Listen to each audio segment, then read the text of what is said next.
Hi friends, હું એવું માનું છું કે ઘણા વિદ્યાર્થીઓ ડાયરી લખતા જ હશે, બરાબર ને? એ ડાયરીની અંદર આપણી દિનચર્યા અંદર લખતા હોય છે. કોઈ ઘટના આપણી સાથે બની હોય તો તે ઘટના વિશે તમે લખતા હોય છે, હેપીનેસ વિશે લખતા હોય છે, સેડ વિશે પણ આપણે લખતા હોય છે. તેવી જ રીતે અર્ચના નામની છોકરી છે ને, તે પણ દરરોજ ડાયરી લખે છે. પરંતુ કેટલાક દિવસોની ડાયરી લખવાનું ચૂકી ગઈ છે. આપણાથી બી કોઈ વખત એવું થાય કે આપણે ડાયરી લખવાનું ચૂકી જઈએ, કાલે લખીશું. એના કારણે શું થાય તો કે આપણા મગજમાંથી એ વિસ્મરણ થઈ જાય, બરાબર ને? ભૂલી જઈએ આપણે. તો એવું કરવાનું નહીં. રોજનું આપણે લખીએ તો એ ઘટના બધી આપણને યાદ રહે. તે પોતાની મમ્મીને પૂછીને લખે છે. ત્યાર પછી એને કોનો સહારો લીધો તો કે એની મમ્મીનો. અર્ચના અને તેની મમ્મીના સંવાદ નીચે આપેલા છે. સંવાદ એટલે શું તો કે ડાયલોગ. અર્ચના અને મમ્મીના ડાયલોગ નીચે આપેલા છે. અર્ચના સવાલ કરે છે કે આ દિવસે આપણે ક્યાં હતા, આ દિવસે કોની સાથે હતું, અને ત્યારે તેની મમ્મી જવાબ આપે છે. Okay, listen carefully. Archana says, Mummy, please tell me where were we last Sunday? અર્ચના શું કહે છે કે મમ્મી મહેરબાની કરીને મને કહો ને કે લાસ્ટ સન્ડે આપણે ક્યાં હતા. વેર વર વી આવ્યું એટલે બહુ વચન, એટલે અહીંયા શું આવશે? વર. બરાબર, લાસ્ટ સન્ડે આપણે ક્યાં હતા? Mummy says we were on the farm. બરાબર, આપણે બધા ક્યાં હતા તો કે આપણે ખેતરે હતા. Archana says, oh yes, what was the name of that big tree? તો પેલા બિગ ટ્રીનું નામ શું હતું? મમ્મી સેઝ બિગ ટ્રી, એમ કે છે, વિચારે છે કયું બિગ ટ્રી એમ કરીને. Archana says, one near the well. Well એટલે શું તો કે કૂવો. બરાબર, એક પેલું ઝાડ હતું કે જે કૂવા નજીક હતું તે. Mummy says, yes, that was an amla tree. આમળાનું ઝાડ હતું તે તો, એમ કહે છે એની મમ્મી. Archana says, okay, where was I on Friday afternoon. બરાબર, શુક્રવારની બપોરે હું ક્યાં હતી? વેર વોઝ આઈ. આઈ સાથે હંમેશા શું લાગે છે? વોઝ લાગે છે. એ વોઝ કેમ આગળ છે? કારણ કે પ્રશ્ન પૂછેલો છે કે હું ફ્રાઈડે આફ્ટરનૂન એટલે કે શુક્રવારની બપોરે ક્યાં હતી? Mummy says, on Friday. What was the date? તારીખ કઈ હતી? Archana says, it was the 11th of this month. આ મહિનાની 11 તારીખ હતી. Mummy says, we were in the Dudhsagar dairy.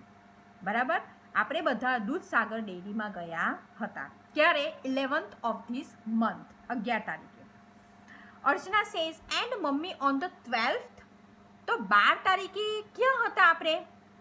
Mummy says, you and your friends were at the library.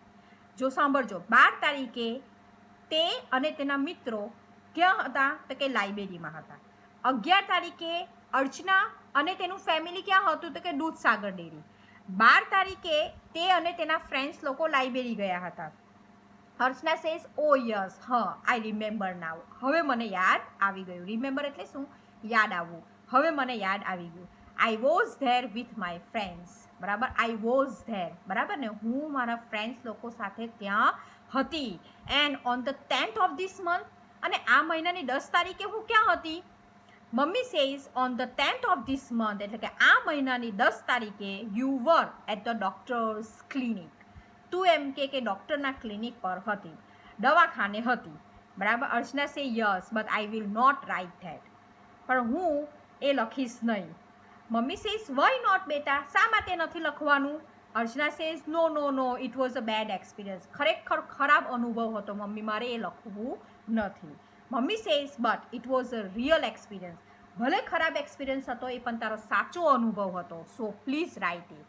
તો તારે લખવું જોઈએ. બરાબર ને? આપણે શું કરીએ છીએ ડાયરી લખતી વખતે તો કે સારા અનુભવ હોય તો આપણે ખુશ થઈને લખીએ, પણ કોઈ વખત આપણને ખરાબ અનુભવ થાય ને તે આપણે લખતા નથી. પણ એવું કરવાનું નહીં. દિનચર્યા એટલે શું કે આખા દિવસનો તમારી સાથે જે પણ કંઈ ઘટના બની હોય ને તે તમારે સચ્ચાઈથી લખવી જ જોઈએ. તો તે ડાયરી લખેલી કહેવાય. બરાબર છોકરાઓ? હવે આપણે શું છે તો કે ઉપરના સંવાદને આધારે નીચેના કોઠામાં અર્ચનાની વિગત લખવાની છે. બરાબર, તો કે last Sunday place. Last Sunday અહીંયા પ્લેસ આપણને બ્લેન્ક આપેલી છે, અને પીપલ શું છે તો કે અર્ચના છે, મધર છે અને ફાધર છે. તો લાસ્ટ સન્ડે આ 3 ક્યાં હતા? યાદ છે? હા, તો લાસ્ટ સન્ડે એ લોકો ઓન ધ ફાર્મ.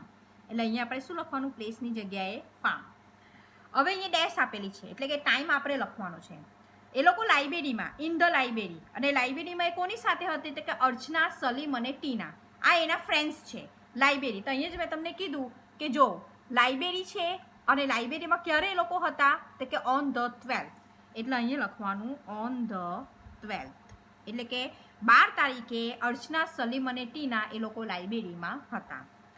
તો on the 10th of this month, તો આ મહિનાની 10 તારીખે એ લોકો ક્યાં હતા તે જોઈએ આપણે તો કે on the 10th of this month you were at the doctor's clinic. એટલે અહીંયા પ્લેસમાં શું આપણે લખવાનું તો કે ડોક્ટર્સ ક્લિનિક.